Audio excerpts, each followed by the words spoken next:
ذلك الكتاب لا ريب فيه هدى للمتقين الذين يؤمنون بالغيب ويقيمون الصلاة ومما رزقناهم ينفقون والذين يؤمنون بما كتب عليكم القتال وهو كره لكم وعسى أن تكرهوا شيئا وهو خير لكم وعسى أن تحبوا شيئا وهو شر لكم والله يعلم وأنتم لا تعلمون. يسألونك عن الشهر الحرام قتال فيه قل قتال فيه كبير وصد عن سبيل الله وكفر به والمسجد الحرام وإخراج أهله منه أكبر عند الله والفتنة أكبر من القتل ولا يزالون يقاتلونكم حتى يردوكم عن دينكم إن استطاعوا ومن يرتد منكم عن دينه فيمت وهو كافر فأولئك حبطت أعمالهم في الدنيا والآخرة وأولئك أصحاب النار هم فيها خالدون.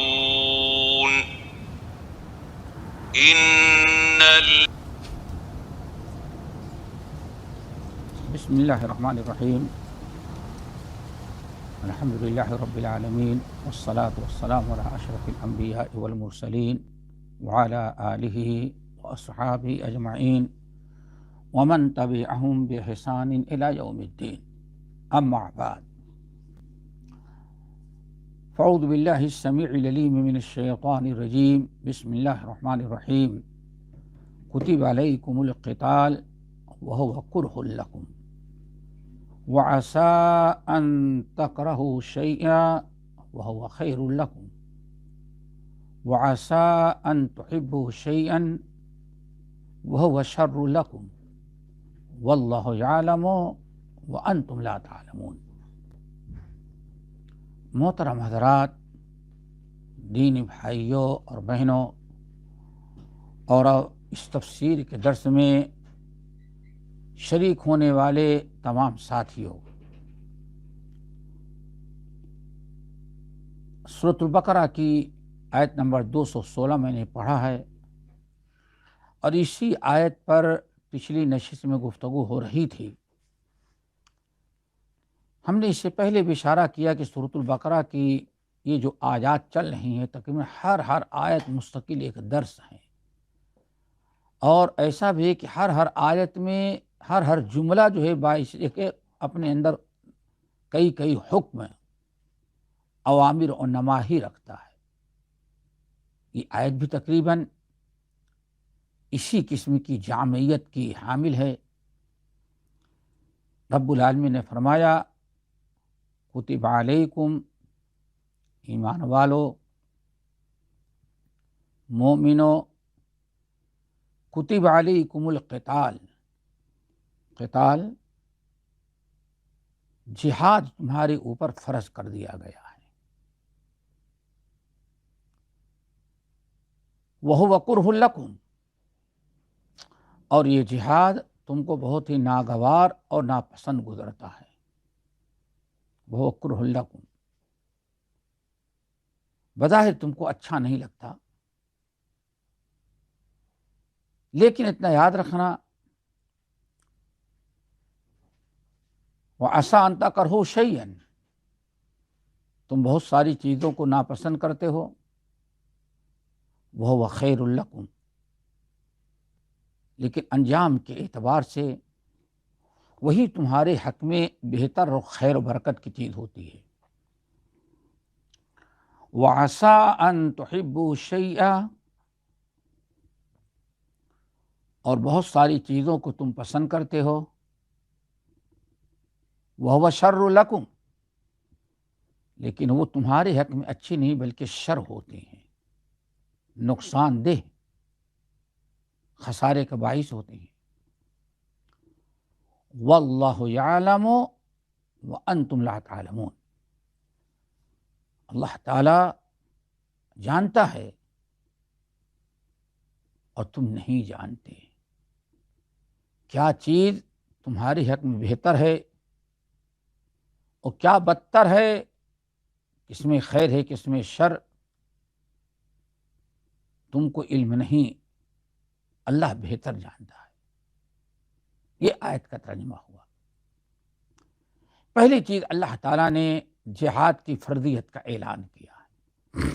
کتب علیکم القتال، لوگوں قتال تمہارے اوپر فرض قرار دے دیا گیا ہے. قتال اور جہاد تقریباً ہم معنی ہیں. اللہ تعالیٰ نے مومنوں پر جہاد فرض قرار دیا ہے. پہلے تو جہاد کا حکم سمجھیں. کیا واقعی جہاد فرض ہے؟ تو کون سا فرض ہے؟ فرض عین یا فرض کفایہ؟ فرض عین کا مطلب ہے کہ ہر مسلمان، چھوٹا بڑا امیر غریب جو بھی ہے، جہاد فرض ہے. اگر جہاد نہیں کرے تو گنہگار ہوگا. یہ فرض عین ہے. اور فرض کفایہ کس کو کہتے ہیں؟ اگر کچھ لوگ عمل کر لیں تو سب کی طرف سے ادا ہو جاتا ہے. تو جمہور اہل علم کے نزدیک یہ جہاد فرض کفایہ ہے. یعنی اگر کچھ لوگ، اتنے لوگ جہاد کے لیے تیار ہوں جس کے ذریعے جو علم کی، ایمان کی، اسلام کی حفاظت کر سکیں، تو پوری امت گناہ سے بچ جائے گی. کیوں؟ مقصد تھا دین کی حفاظت، کچھ لوگوں کی وجہ سے دین محفوظ رہ گیا. اس کو کہا جاتا ہے فرض کفایہ.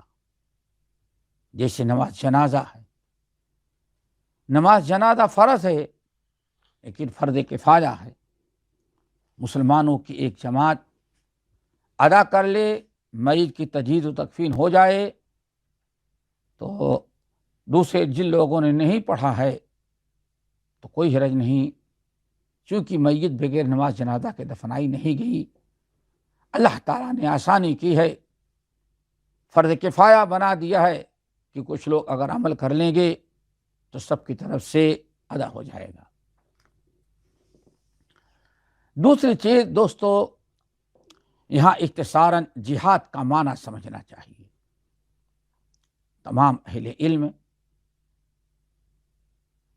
جہاد کا مطلب عام طور پر لوگوں نے یا دشمنوں نے قتل و غارت، لوٹ مار کا نام جہاد سمجھا ہے اور اسلام کو بدنام کرتے سے نہیں. اسلامی جہاد ایک بڑا پاکیزہ عمل ہے جس کے احکام ہیں، جس کے آباد ہیں، آداب ہیں، جس کے حدود اور قیود ہیں. اس لیے جہاد کا مطلب سمجھنا ضروری ہے تاکہ جہاد پر اعتراض کرنے والے لوگوں کو آپ جواب دے سکیں. حقیقت میں جہاد نام ہے اللہ تعالیٰ کے دین کے غلبے کا نام جہاد ہے. یعنی غالب آنے کا مطلب یہ کہ آپ آزادی کے ساتھ اسلامی احکام، اسلامی شعائر پر عمل کریں. دنیا میں کسی دشمن کے اندر یہ طاقت نہ ہو کہ آپ کو اللہ تعالیٰ کے شعائر قائم کرنے سے روک سکے. اتنا آپ مضبوط ہوں. یہ ہے جہاد کا ایک معنی. یعنی جہاد کا مقصد امن و امان ہو اور آزادی کے ساتھ آپ اسلام پر عمل کر سکیں. نمبر 2، اللہ تعالیٰ کی عبادت اور اطاعت میں جو رکاوٹ ڈالیں اس رکاوٹ کا مقابلہ کرنا تاکہ دین اسلام محفوظ رہے، یہ ہے جہاد. ہم آزادی کے ساتھ اسلام پر عمل کریں. اگر ہمیں کوئی اسلامی شعائر قائم کرنے، اسلامی عبادات، اسلامی احکام پر عمل کرنے میں کوئی رکاوٹ ڈالتا ہے تو جہاد اسی رکاوٹ کو ختم کرنے کے لیے ہے. ایک عام سی بات تھی، لیکن جہاد کو اسلام کو بدنام کرنے کے لیے کچھ اور لوگوں نے سمجھا. پھر یہ جو ہے اب دیکھنا ہے کہ ہمارا دین کیسے غالب رہے اور دین کے راہ میں رکاوٹ ڈالنے والوں کو ہم کیسے کمزور کریں. اس کی کئی شکلیں ہوتی ہیں، سب کا نام جہاد ہے. نمبر 1، آپ دین سیکھیں. ایک تو علم کے ذریعے جہاد ہوگا، یعنی باطل کا مٹانا اور جو حق میں رکاوٹ ڈال ہیں ان سے نپٹنا پہلے علم کے ذریعے ہوتا ہے. علم ہے کتاب و سنت کے علم کی روشنی میں جو اعتراضات، جو رکاوٹیں ڈالی جاتی ہیں ان کو ہم مٹائیں گے. علم حاصل کرنا، علم کے ذریعے جہاد کرنا، یہ جہاد کا ایک بہت بڑا حصہ ہے. قرآن نے فرمایا وَجَاهِدْهُمْ بِهِ جِهَادًا كَبِيرًا. اے نبی آپ اس قرآن پاک کے ذریعے ان سے جہاد کریں. اس قرآن پاک کے ذریعے آپ جہاد کریں، یعنی ان کے اعتراضات، ان کے دلائل کا جواب آپ قرآن کے ذریعے دیں. دیکھیں اس کو بھی جہاد قرار دیا گیا. نبی علیہ السلام نے ارشاد فرمایا، سنن ابن ماجہ وغیرہ کی روایت، من جاء فی مسجد ھذا لم یأتہ الا لخیر یتعلمہ او یعلمہ. جو شخص مسجد میں آتا ہے اور آنے کا مقصد صرف یہ ہے کہ دین سیکھے اور دین سکھائے، اللہ نے فرمایا فہو المجاہد فی سبیل اللہ. تو یہ دین سیکھنے والا یہ بھی جہاد کر رہا ہے، مجاہد فی سبیل اللہ ہے. اسی لیے قلم کے ذریعے تو آخری مرحلہ جو ہوتا ہے وہ طاقت کا استعمال، اسلحے والا جہاد. اسی لیے جہاد نام ہے ظلم کو مٹانا، امن و امان قائم کرنا، عدل و انصاف کو برقرار رکھنا، یہ اصل میں جہاد ہے۔ اب اس کے لیے کبھی علم کی ضرورت، کبھی قلم کی ضرورت، کبھی زبان کی ضرورت، اور کبھی سنان یعنی تلوار کی ضرورت ہوتی ہے۔ یہ جہاد کے مراتب و درجات ہیں۔ اگر آپ نے جہاد کا معنی سمجھ لیا تو لوگ جو اعتراضات کرتے ہیں آپ آسانی سے ان کا جواب دے سکتے ہیں۔ اور آج تک مسلمانوں کو ذرا دیکھیں،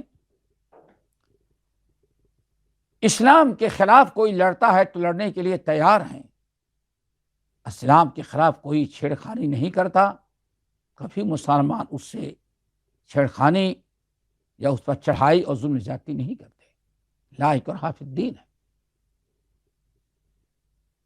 تو یہ ہے میرے بھائی جہاد کا مطلب، دین کو غالب کرنے، شاعر اسلام کو قائم کرنے کی کوشش کرنا ہر اعتبار سے، اور اس کی راہ میں جو رکاوٹ ڈالتے ہیں اس رکاوٹ کو دور کرنے کا نام جہاد ہے، جس کی ابتدا زبان سے ہوتی ہے اور انتہا تلوار پر ہوتی ہے۔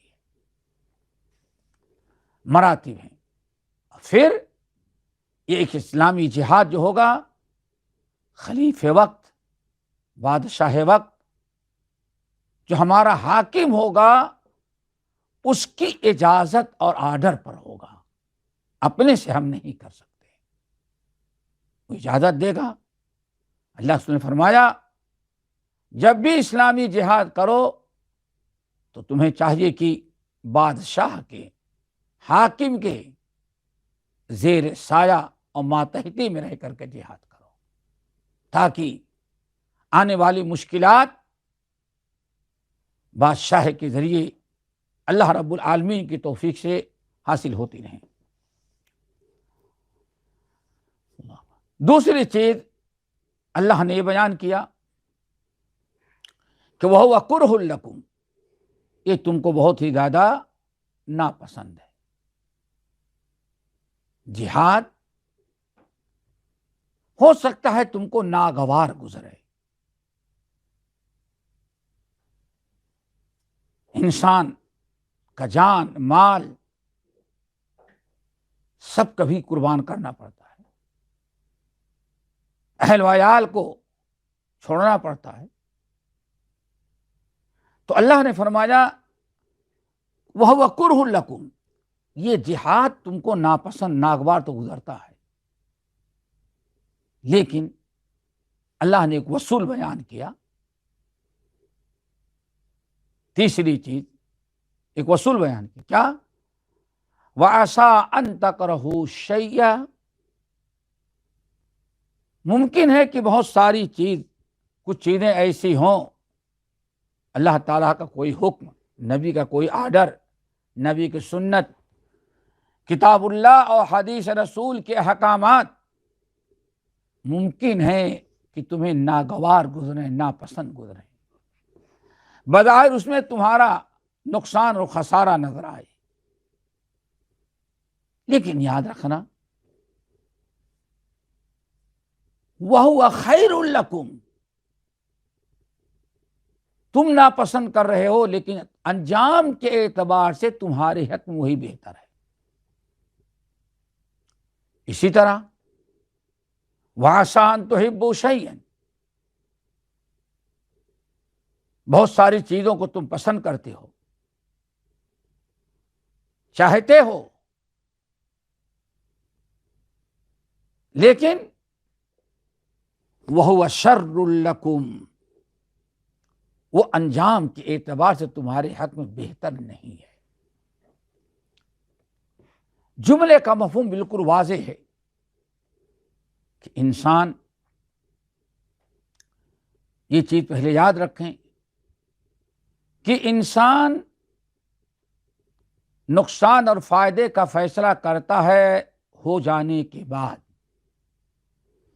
کسی چیز کے ہو جانے اور کسی چیز کے کر لینے کے بعد آدمی کو پتہ چلتا ہے یہ چیز ہمارے حق میں بہتر تھی یا بہتر نہیں تھی۔ آج انسان کوئی بزنس کرتا ہے، کوئی کاروبار کرتا ہے، کوئی فیصلہ کرتا ہے، سوچ کر کے کہ اس میں اتنا فائدہ، اتنا فائدہ، اتنا فائدہ، لیکن وہ چیز اس کے لیے نقصان دہ وبال جان بن جاتی ہے۔ کیوں؟ انسان ایک اندازے سے فیصلہ کیا کہ ہاں ہمارے لیے مستقبل میں یہ بہتر ہے، لیکن مستقبل کا کوئی علم نہیں اس کے پاس، اس کے پاس علم نہیں ہے۔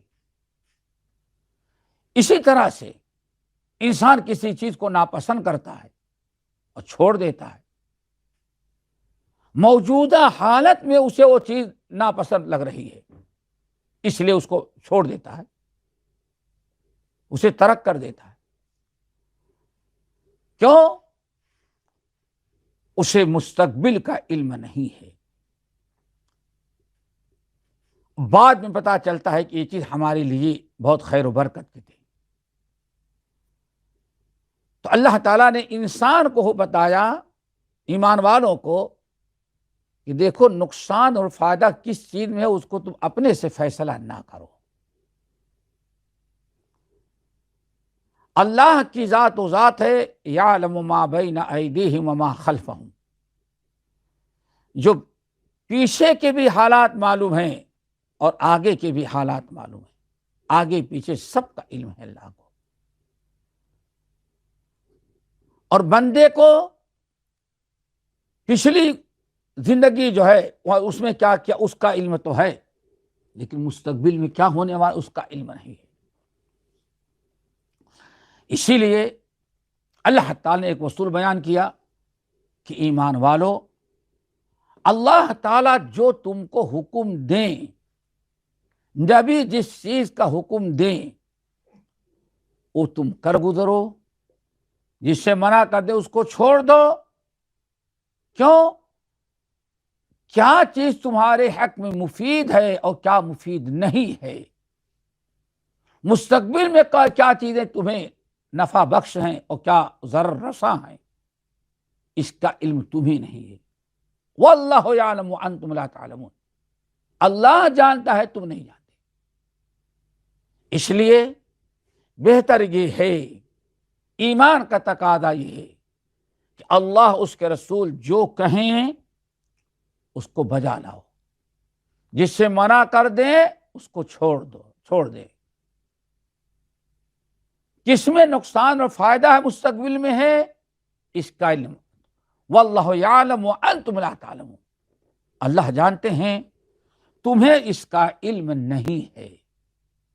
دوستو، گرچہ یہاں جہاد کے بارے کا تذکرہ ہے، لیکن تمام امت کا اس بات کا اتفاق ہے، دنیا کے تمام مسائل میں، زندگی کے ایک ایک لمحے میں ہر مومن کے لیے اس آیت پر عمل کرنا ضروری ہے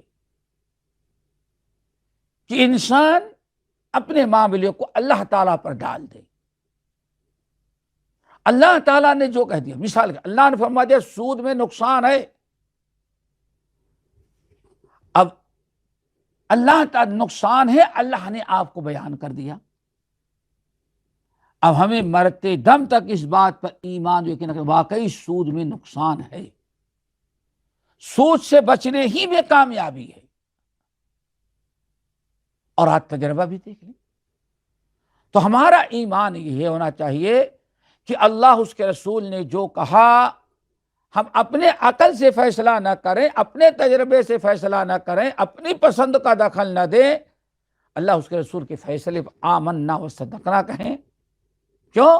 اللہ ہمارا برا نہیں چاہتا، اللہ عالم الغیب والشہادہ ہے، اللہ جو حکم دے رہے ہیں اس کے بجا لانے ہی میں ہماری خیر ہے، اور جس سے منع کر دیا ہے اس سے دور رہنے میں ہماری کامیابی ہے۔ یہ ہے دوستو ایمان کا تقاضا، اور اس آیت میں اللہ رب العالمین یہی چیز بیان کی ہے، اس کو خیال رکھیں۔ آج اسی چیز کو ترک کر دینے کے بعد اللہ تعالیٰ نے جن چیزوں سے منع کیا مسلمان بڑی تیزی سے اور ذوق و شوق سے کرتا ہے، اور جس کا حکم دیا اس کو ترک کر دیتا ہے، اس کو نہیں اپناتا۔ کیوں؟ اس میں اپنا نقصان سمجھتا ہے۔ وہ اللہ تعالیٰ اس کے رسول کی فرما برداری میں، شریعت کی پابندی میں اپنا نقصان سمجھتا ہے، اپنے سے فیصلہ کرتا ہے۔ اس لیے انسان دنیا آخرت دونوں جگہ میں خسارہ اٹھاتا ہے۔ تو دوستو، ہمیشہ ایک ایمان لائے ہو تو ایمان کا تقاضا یہ ہے کہ اپنے فیصلہ نہ کریں، اللہ جو کہے اس کو کر گزرے، اسی میں خیر ہے۔ ایک مثال آپ کو دیتے ہیں، بڑی واضح مثال۔ ہمیشہ آپ لوگ بقرعید کا موسم آتا ہے تو سنتے ہیں، ہمیشہ سنتے ہیں، ابراہیم علیہ السلام کی قصہ بیان کیا جاتا ہے کہ ابراہیم علیہ السلام نے اپنے بیٹے اسماعیل کو ذبح کرنا چاہا، حکم ہوا، فرما برداری کر لیے۔ آپ دیکھیے، تو بات چل رہی ہے دوستو، دیکھیں ایک دو مثالیں دیتے ہیں کہ اللہ جو کہہ دے اس کے کرنے میں فائدہ، اور جس سے منع کر دے اس کے چھوڑنے میں فائدہ۔ آج ہم اپنی عقل لڑاتے ہیں اور قرآن کہتا ہے ایسا نہ کرو، آپ اس کو اس طرح سے سمجھیں۔ ابراہیم علیہ السلام کو اللہ نے حکم دیا اپنے بیٹے اسماعیل کو ذبح کریں۔ کیا خیال ہے، کس انسان کا دل چاہے گا کہ اپنے بیٹے کو ذبح کرے؟ کس کا دل چاہے گا؟ اتنی تمناؤں کے بعد بیٹا ملا، اللہ فرمائے اس بیٹے کو فلما بلغ معہ السعی، جب بڑے ہو گئے، ابراہیم خلیل اللہ کے ساتھ چلنے پھرنے دوڑ دھوپ کرنے لگے، اب اللہ نے حکم نہیں اس کو ذبح کرو۔ کتنا مشکل کام تھا۔ ابراہیم علیہ السلام سمجھتے تھے کہ اللہ نے جو کہا، کتنی بھی ہمیں وہ چیز ناپسند ہو، اس کے کرنے ہی میں کامیابی ہے۔ اور یہی اسماعیل بھی سمجھ رہے تھے۔ اللہ کا حکم ہوا، اللہ کا حکم ہوا، بالکل بیٹے سے پوچھا، بیٹے نے کہا بہت ضرور ذبح کریں۔ نتیجہ کیا نکلا؟ اللہ تعالیٰ نے ابراہیم کو حکم دیا، ابراہیم ہم تم باپ بیٹے کا امتحان لے رہے تھے، امتحان لے لیا، بیٹے کو ذبح کرانا مقصد نہیں تھا، بیٹے کو چھوڑ دو۔ وَفَدَيْنَاهُ بِذِبْحٍ عَظِيمٍ، ایک دمبا ہم دیتے، اس کو آپ ذبح کر دیں۔ اللہ اکبر، ذبح کر دیا۔ اس وقت سے لے کر کے رہتی دنیا تک کے لیے جانور ذبح کرنے کی سنت جاری ہو گئی۔ ابراہیم خلیل اللہ نے چوچرا کرنے کے بجائے اللہ نے حکم دیا، فوراً بیٹے کو ذبح کرنے کے لیے تیار ہو گئے۔ کتنا فائدہ ہوا، بیٹا بھی بچ گیا، اور قیامت تک جتنے لوگ قربانی کریں گے، قربانی کرنے کا جتنا ثواب آدمی کو ملے، کرنے والے کو ملے، اتنا ہی ثواب اللہ اسماعیل اور ابراہیم علیہ السلام کے نام اعمال میں لکھے گا۔ ایک مثال اور آپ کو دیتے ہیں، وہ بھی بہت ہی واضح ہے۔ جب اللہ تعالیٰ نے قرآن پاک کے اندر آیت نازل کی، سورۃ البقرہ کی آیت، ان تبدوا ما فی انفسکم وتخفوہ یحاسبکم بہ اللہ، اے مومنو ان تبدوا ما فی انفسکم او تخفوہ، تمہارے دل میں جو چیزیں رہتی ظاہر کرو یا ظاہر نہ کرو، اللہ حساب لے گا۔ صحابہ کرام کے لیے بہت ہی تکلیف کی بات تھی، خوف اور ڈر کی بات ہے۔ لرز گئے، سب خوف زدہ ہو گئے، رونے لگے۔ نبی علیہ السلام نے بولا، پوچھا کیا رو رہے ہو؟ یا رسول اللہ، اب تو اللہ ہمارے ظاہری اعمال پہ جو کرتے ہیں اس پر اس کا محاسبہ کرے گا، زبان سے جو الفاظ نکلتے ہیں اس کا محاسبہ کرے گا، اب تو آج پتہ چل گیا اس آیت کے نازل ہونے کے بعد جو دل میں خیالات آتے ہیں اس پر بھی اللہ ہمارا محاسبہ کرے گا. اب ہم میں کون انسان ہے جو بچے؟ رو رہے ہیں صحابہ کرام، پریشان ہیں، گھٹنے کے بعد ایسے کھڑے ہو جاتے اللہ رسول کے سامنے. اللہ رسول نے فرمایا یہ سب شکوہ شکایت رونے دھونے کے بجائے تمہارا کام ہے تسلیم کر لو. ارحم الراحمین ہے اللہ. اللہ جو چاہے، اللہ ہم آپ کے بندے ہیں، جو چاہے ہمارے ساتھ آپ محاسبہ کریں. محاسبہ تیار ہو جاؤ کہ اللہ اگر آپ کا حکم ہے تو ہم اس کے لیے بھی تیار ہیں، اس کا بھی حساب لے لیں. کتنی مشکل چیز تھی. صحابہ کرام پریشان ہو گئے، رونے لگے. اب کیسے ہم بچ سکتے ہیں؟ اب تو دل میں جو خیالات آتے ہیں اس پر محاسبہ.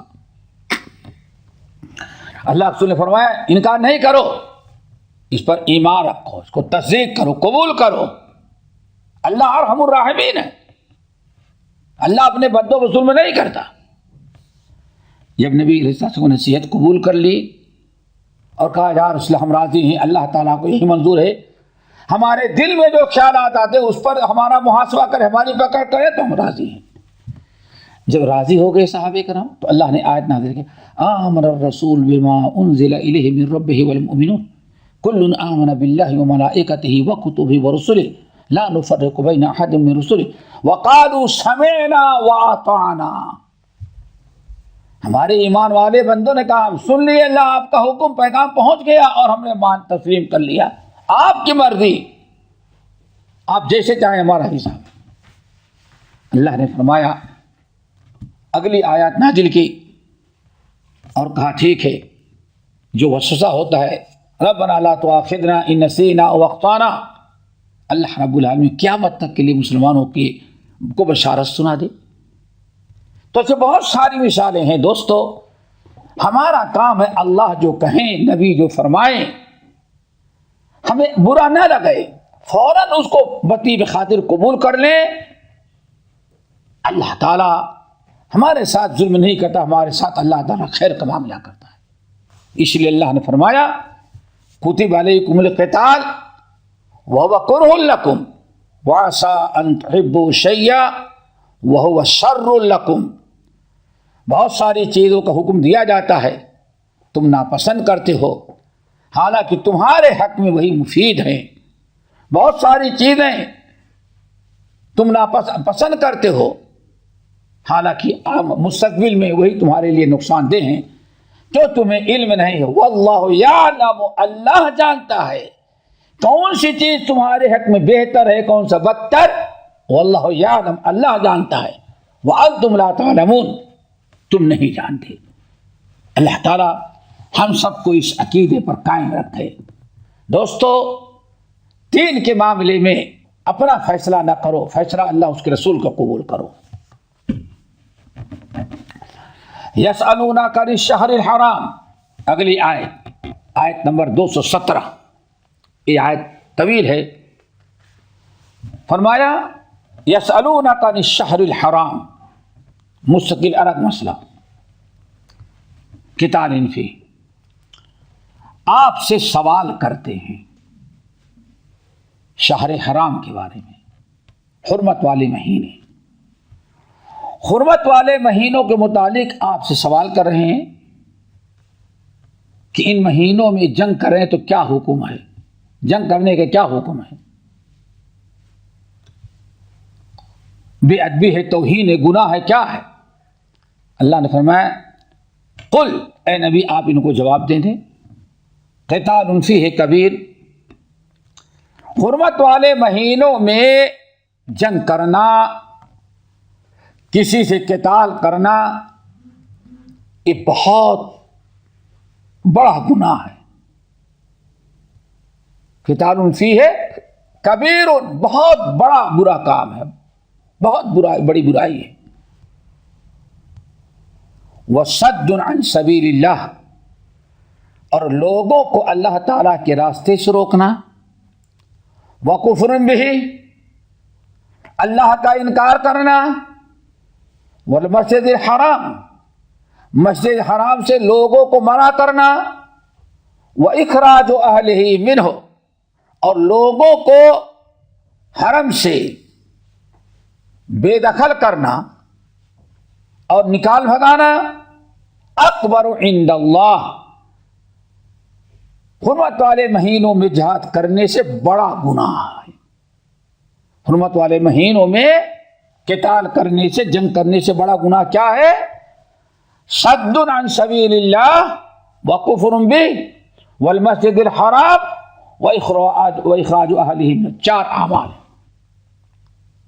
صد فی سبیل اللہ، کفر بہ والمسجد الحرام واخراج اہلہ، یہ چار گناہ، یہ چار گناہ زیادہ بڑے ہیں حرمت والے مہینوں میں جنگ کرنے سے۔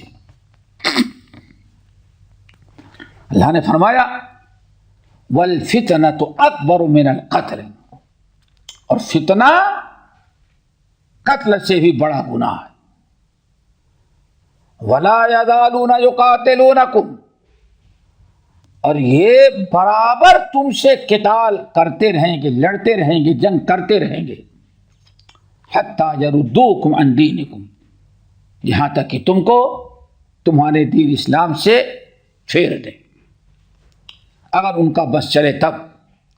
اور یاد رکھنا وَمَن يَرْتَدِدْ مِنْكُمْ عَنْ دِينِهِ، تم میں سے جو شخص اپنی دین سے پھر گیا، فَيَمُتْ، اور اسی میں مر گیا،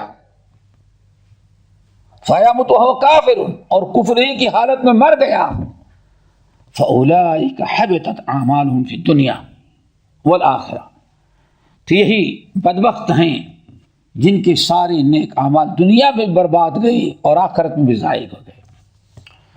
وَأُولَٰئِكَ أَصْحَابُ النَّارِ، اور یہی لوگ اصحاب النار یعنی جہنمی ہیں، ہم فیہا خالدون، اور ہمیشہ اسی جہنم میں رہیں گے وہ۔ اس آیت میں بھی بڑی اہم اور کئی ضروری چیزیں اللہ نے بیان کی۔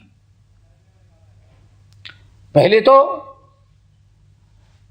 صحابہ کرام کا سوال ہے کہ یسألونک عن الشہر الحرام قتال فیہ، اے ہمارے نبی، آپ کی یہ صحابہ ساتھی حرمت والے مہینوں میں جنگ کرنے سے کے متعلق سوال کرتے ہیں، کیا حکم ہے؟ آپ ان سے کہہ دیجئے قتال فیہ کبیر، ان مہینوں میں، حرمت والے مہینوں میں قتال کرنا بہت بڑا گناہ ہے۔ یہ بات ہوگی، اس کو سمجھے۔ پہلے حرمت والے 4 مہینے ہیں، سال کی 12 مہینوں میں 4 مہینے حرمت والے، ادب والے، احترام والے ہیں۔ وہ ذی قعدہ، ذی الحجہ، محرم اور 1 رجب، یہ 4 مہینے حرمت والے ہیں۔ ان مہینوں میں جنگ کرنا گناہ کبیر قرار دیا گیا ہے، فیہ قتال فیہ کبیر، بہت بڑا گناہ۔ اور ان 4 مہینوں کی حرمت کوئی نئی نہیں ہے۔ اللہ نے فرمایا یوم خلق السماوات والارض، آسمان اور زمین جس دن سے اللہ نے پیدا کیا اسی دن سے ان 4 مہینوں کو حرمت والا مہینہ بنا دیا، حرمت والا مہینہ۔ ان حرمت والے مہینوں کو آدم علیہ یوم خلق السماوات والارض سے لے کر کے جاہلیت میں عرب کے لوگ، مکے کے لوگ بھی ان کی حرمت کا خیال رکھتے تھے۔ لڑنا بھیڑنا، جنگ و جدال ان مہینوں میں بھی چھوڑ دیتے تھے۔ بدھ کی پوجا تو کرتے تھے لیکن مہینوں کی حرمت کا خیال رکھتے، اس پر یقین ان کا تھا۔ نبی علیہ الصلوۃ والسلام جب ہجرت کر کے مدینہ طیبہ واپس آئے آنے کے بعد ہجرت کے دوسرے سال جنگ بدر ہوئی. جنگ بدر پہلی جنگ تھی. مسلمانوں کو اللہ نے فتح دیا. 1000 کے لشکر کو 313 کے قریب مسلمان تھے. کفار کے 1000 لشکر کو شکست دیا. 70 مارے گئے کفار، 70 قیدی بنائے گئے. اس جنگ کے بعد کفار بڑی حرکت میں تھے کہ کسی بھی صورت سے مسلمانوں سے بدلہ لیں. جنگ بدر میں جو نقصان ان کا ہوا ہے، مسلمانوں سے لڑ کر کے اس کا انتقام و بدلہ مسلمانوں سے لے. اس لیے بڑی حرکتیں انہوں نے شروع کر دی تھی. کافروں کے دوسرے کفار سے جا کر کے ملنا، یہودیوں سے ملنا، اور سب کو اسلام اور نبی علیہ السلام کے خلاف جنگ پر آمادہ کرنا اور ستانے کی تدبیر کر رہے تھے. رجب کا مہینہ جمادی الثانیہ کا مہینہ تھا. آخری ایام تھے. جمادی الاخرہ آخری ایام تھے بالکل. نبی علیہ السلام کو پتا چلا کہ بطن نخلا کے سے کفار مشرکین کا کوئی وفد ہے، گزر رہا ہے، اور کیا ان کا مقصد ہے، کیا کرنا چاہتے ہیں. نبی علیہ السلام اس چیز کی معلومات لینے کے لیے آپ نے ایک وفد تیار کیا. تقریباً جنگ بدر کے 2 مہینے کے بعد ہی یہ حادثہ پیش آیا.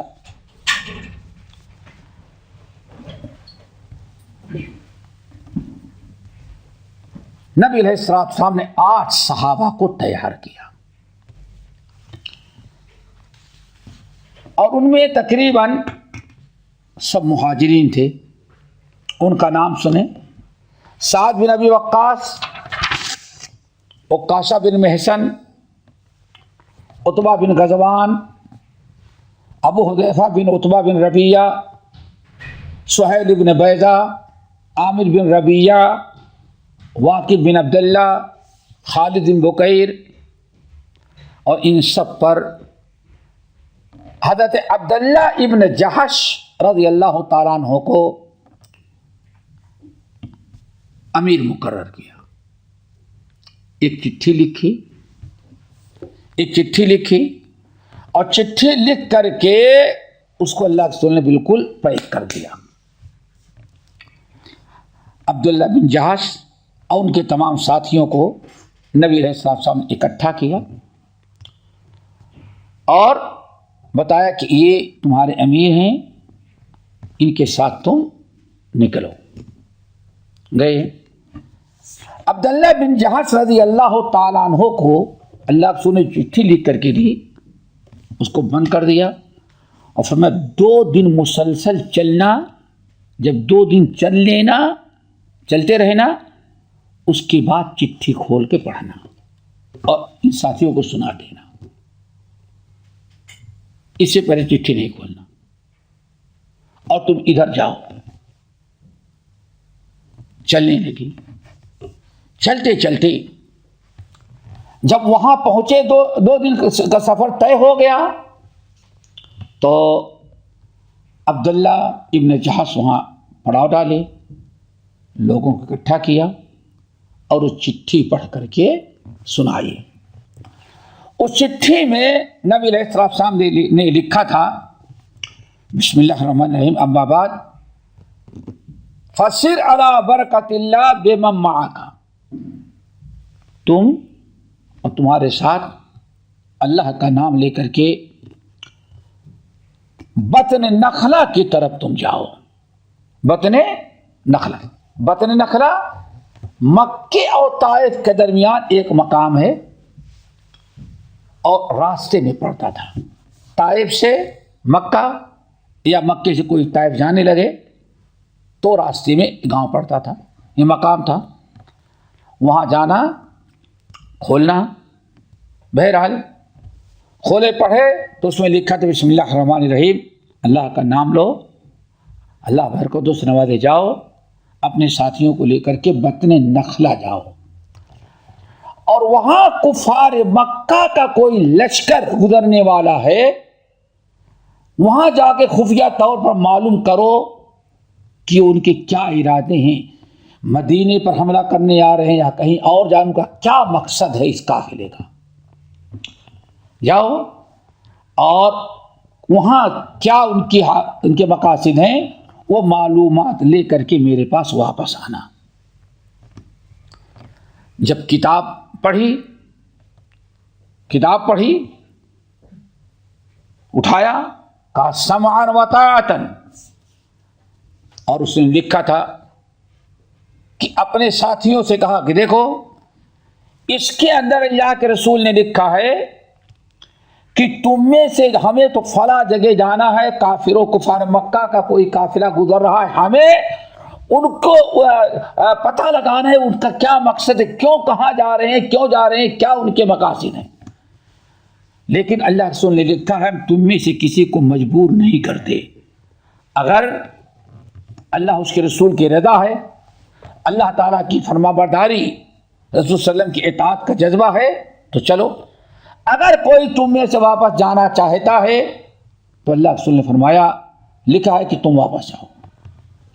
بہرحال اس طرح سے تقریباً سارے لوگ چلنے کے لیے تیار ہو گئے، لیکن حضرت سعد بن ابی وقاص رضی اللہ تعالی عنہ جو تھے وہ تھے، ان کے ساتھ ایک ساتھی اور اونٹ کم تھے، تو ان دونوں کو ایک اونٹ تھی، اس پہ سواری کرتے تھے، ایک سواری چلتے پیدل تو دوسرا بیٹھا رہتا، اس طرح سے بدل کے ایک جگہ پڑاؤ ڈالے وہ اونٹ غائب ہو گیا۔ تو سعد بن ابی وقاص اور ان کے ساتھی اپنے اونٹ کے تلاشنے میں لگ گئے۔ عبداللہ بن جہش رضی اللہ تعالیٰ عنہ باقی لوگوں کو لے کر کے آگے بڑھے۔ جب آگے بڑھے تو وہاں انہوں نے دیکھا کہ کفار مکہ کا ایک تجارتی قافلہ جو کشمش وغیرہ لادے ہوئے مکے کی طرف جا رہے ہیں، انہوں نے ان پر حملہ کر دیا۔ عبداللہ بن جہش نے اپنے ساتھیوں کے ساتھ حملہ کیا، اس میں ایک آدمی مسلمانوں کا شہید ہوا اور کافروں کا بھی ایک آدمی مارا گیا، اور مسلمانوں نے پورا ان کا قافلہ کفار چھوڑ کے بھاگے اور مسلمان لے کر کے مدینہ طیبہ آئے۔ یہاں تک تو آپ نے سن لیا۔ وہاں مسئلہ یہ ہو گیا کہ عبداللہ بن جہش رضی اللہ تعالی عنہ اور ان کے جتنے ساتھی تھے انہوں نے سوچا کہ آج یہ جمادی الثانیہ کا آخری دن ہے، 30 تاریخ کی، اگر یہ قافلہ ہم چھوڑ دیں گے چاند نکل جائے تو حرمت والا مہینہ رجب شروع ہو جائے گا، اور رجب کے مہینے میں ہم جنگ نہیں کر سکتے، تو بہتر ہے اس کو اور آگے نہ بڑھنے دیا جائے، رجب کا مہینہ شروع ہونے کے پہلے اس کو یہاں ان سے مقابلہ کر کے ان کا مال ضبط کر لیتے ہیں۔ ایک کافر قتل بھی ہوا، مال بھی لوگوں نے چھین لیا، باقی کفار کو دو چار کو پکڑے، گرفتار بھی کیا، سب کو مدینہ لے کر کے آئے۔ اصل میں مسلمانوں نے حساب جو رکھا تھا اس میں تھوڑی مسٹیک ہو گئی، اس الحجہ رجب کا چاند نکل چکا تھا، مسلمانوں نے سوچا کہ ابھی چاند نہیں ہوا ہے، کل نہیں پرسوں سے شروع ہوگا، اور وہاں رجب کا چاند نکل آیا تھا، اور یہ حادثہ جو پیش آیا رجب کا مہینہ جو حرمت والا مہینہ تھا۔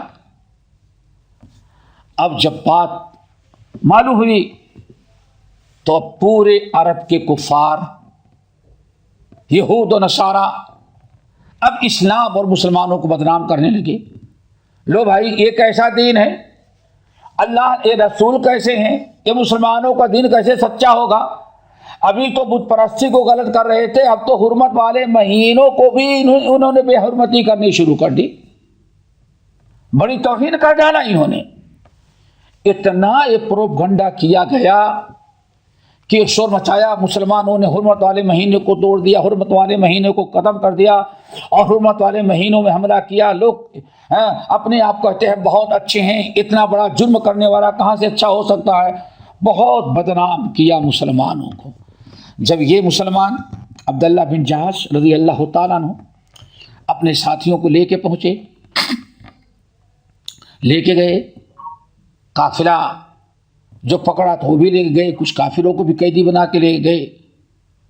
وہاں پہنچے تو یہ ہنگامہ تھا، نبی علیہ السلام کو بھی لوگوں نے تانا دینا شروع کیا کہ دیکھیں آپ نے حرمت والے مہینوں میں جنگ کرا کر کے بہت بڑا آپ نے جرم کیا، بہت بڑا گناہ۔ آپ کہتے ہیں ہم رسول ہیں، قرآن اللہ کی کتاب ہے، اور عمل نہیں کرتے آپ لوگ، حرمت والے مہینوں کو بھی حرمتی کی۔ بڑی ملامت، بڑی لان تان شروع ہوئی۔ حالانکہ صحابہ یہ سمجھ رہے تھے رجب کا مہینہ کل سے شروع ہوگا، آج سے نہیں، اور اتفاقاً رجب کا 29 کا چاند نکلا اور شروع ہو گیا، وہ رجب کا مہینہ شروع ہو گیا۔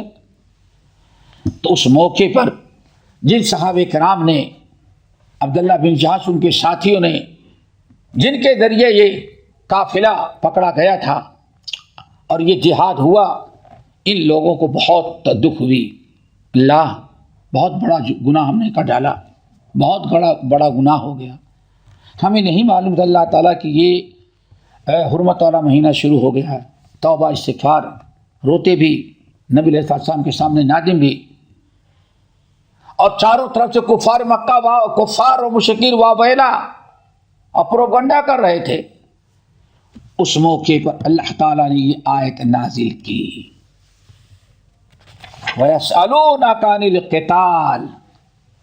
اب ترجمہ سنیں، يَسْأَلُونَكَ عَنِ الشَّهْرِ الْحَرَامِ قِتَالٍ فِيهِ۔ اے نبی، یہ لوگ آپ سے حرمت والے مہینوں میں جنگ کے کرنے کے متعلق سوال کر رہے ہیں کہ کیا جائز ہے، ہم سے تو گناہ ہو گیا۔ تو اللہ نے فرمایا اے نبی قل، اللہ اکبر، انہوں نے اعتراض شروع کیا مسلمانوں پر، تو اللہ نے وحی نازل کر دی، قرآن کی آیت نازل کر دی۔ اے نبی قل، آپ ان سے کہیں قتال فیہ کبیر، اس میں کوئی شک نہیں مسلمانوں سے چوک ہو گئی نادانستہ طور پر۔ یہ سمجھتے تھے ربیع الاول کا آخری دن ہے، حالانکہ وہ رجب کا پہلا دن تھا، حرمت والا مہینہ شروع ہو چکا تھا۔ مسلمانوں سے غلطی ہوئی لا علمی کے بنا پر، اور حرمت والے مہینوں کی بھی ادبی کرنا، اس میں قتال کرنا، خون بہانا اور کیا کہتے جنگ کرنا بہت بڑا گناہ ہے، اس میں کوئی شک نہیں۔ اسلام نے اعتراف کیا، قرآن نے بتایا ہاں جرم ہے، لیکن اعتراض کرنے والے کیسے ہیں وہ بھی بتا دیا اللہ نے، کہ اعتراض کرنے والے صرف ایک پروپگنڈا کر رہے ہیں اور مسلمانوں کو بدنام کرنا چاہتے ہیں، اسلام کے برخلاف لوگوں کو ابھار رہے ہیں، حالانکہ کفار مشرکین اس سے بڑے بڑے جرائم کرتے ہیں۔ پھر اللہ نے فرمایا کفار مکہ کے 4 بڑے گناہوں کا تذکرہ کیا، اس سننے کے لائق۔ اللہ نے فرمایا ان سے کہیے مسلمانوں سے غلطی تو ہوئی، حرمت والے مہینوں کو بے ادبی ہوئی، بے حرمتی ہو گئی نادانستہ طور پر، اس غلط کو صحیح نہیں کہا جا سکتا، لیکن نادانستہ ہوا ہے۔ اور اعتراض کرنے والوں، پروپگنڈا کرنے والوں، سن لو تم کیا کرتے ہو حرم میں رہ کر کے۔ نمبر 1 وَصَدٌّ عَن سَبِيلِ اللَّهِ، تم لوگ تو اللہ کے راستے سے لوگوں کو روکتے ہو۔ ہمارے نبی جب ہمارا پیغام بیان کرتے ہیں اور تمہیں ہماری طرف بلاتے ہیں، اسلام کی دعوت دیتے ہیں، تو اللہ نے فرمایا تم لوگوں کو اللہ تعالیٰ کے راستے سے روکتے ہو، اسلام لانے سے روکتے ہو، صراط مستقیم سے لوگوں کو روکتے ہو۔ اتنا بڑا جرم اور کیا ہو سکتا ہے؟ پہلا جرم کافروں تمہارا یہ ہے کہ تم اللہ کے راستے سے لوگوں کو ایمان لانے سے روکتے ہو. نمبر 2 وَكُفْرٌ بِهِ، تم اللہ کا انکار کرتے ہو، رسول کا انکار کرتے ہو، قرآن کا انکار کرتے ہو، خالق اور مالک کا انکار کرتے ہو. خالق کا کفر کرنا، انکار کرنا تو تم کو گوارا ہے، اور مسلمانوں سے تھوڑی نادانستہ طور پر جنگ ہو گئی اور حرمت والے مہینے کو بے حرمتی ہو گئی تو تم کو وہ اتنا بڑا گناہ نظر آتا ہے.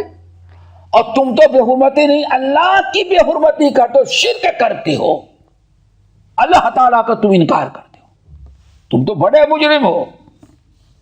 نمبر 3 والمسجد الحرام، لوگوں کو اللہ کی عبادت نہیں کرنے دیتے مسجد حرام میں.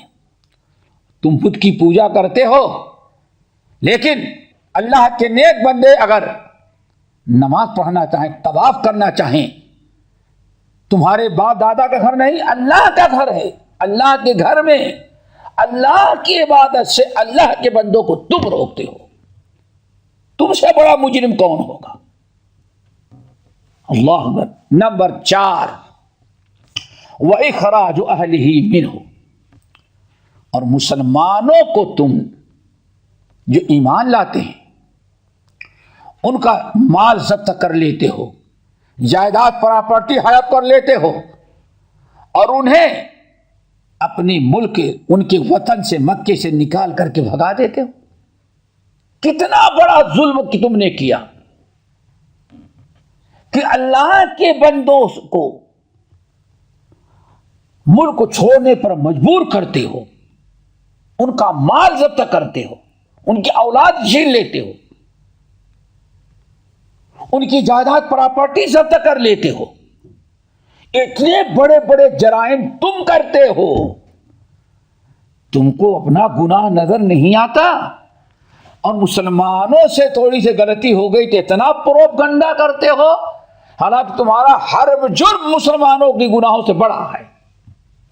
اللہ رب العالمین نے فرمایا وَالْفِتْنَةُ أَكْبَرُ مِنَ الْقَتْلِ، اور تم جو فتنہ کر رہے ہو، جو تمہارا گناہ اور جو فتنہ تم پھیلا رہے ہو،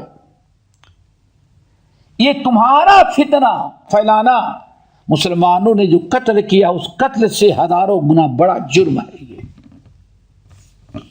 اللہ نے ارشاد فرمایا وَلَا يَزَالُونَ يُقَاتِلُونَكُمْ حَتَّى يَرُدُّوكُمْ عَنْ دِينِكُمْ. ایمان والو ذرا ہوشیار رہو، یہ برابر شرک کرنے والے مشرکین تم سے قتال کرتے رہیں گے، یہ لڑتے رہیں گے، تمہارا پیچھا کرتے رہیں گے، تم کو ستاتے رہیں گے. کب تک؟ حَتَّى يَرُدُّوكُمْ عَنْ دِينِكُمْ اسْتَطَاعُوا، جب اگر کب جب خاموش ہو گے، جب کہ تم دین چھوڑ دو اور اپنے دین سے دین ترک کر دو اور ان کے طریقے پر چلے جاؤ، تب یہ تمہارا پیچھا چھوڑیں گے.